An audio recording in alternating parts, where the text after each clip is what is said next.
Assalamualaikum. Hari ini kita akan belajar tentang adab seorang pelajar yang baik di sekolah. Mari kita lihat. Adab yang pertama, memberi salam. Assalamualaikum, cikgu. Waalaikumsalam.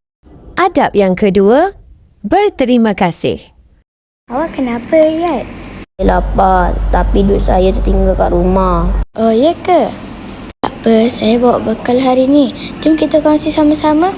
Wah, terima kasih awak. Adab yang ketiga, tolong menolong. Assalamualaikum, cikgu. Waalaikumsalam. Ada apa? Cikgu, boleh saya tolong? Baiknya kamu ni, Afiq. Tolong bawakan buku cikgu. Hehehe. Terima kasih, cikgu. Last sekali ialah saling bermaafan. Hahaha. Bagi balik makanan saya. Tak nak. Hahaha. Makanan aku. Macam mana ni? Aku lapar. Afiq, saya beli makanan lebih. Jom kongsi. Terima kasih, Yat. Nah, awak ambil dululah. Maafkan saya, Yat, sebab banyak bully awak selama ni.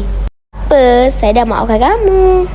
Mari kita sentiasa berbuat baik kerana Allah sayang kita. Dan kita juga akan mendapat ganjaran. Pelajar yang tunjuk akhlak yang mulia akan diberi anugerah pelajar misali pada setiap bulan.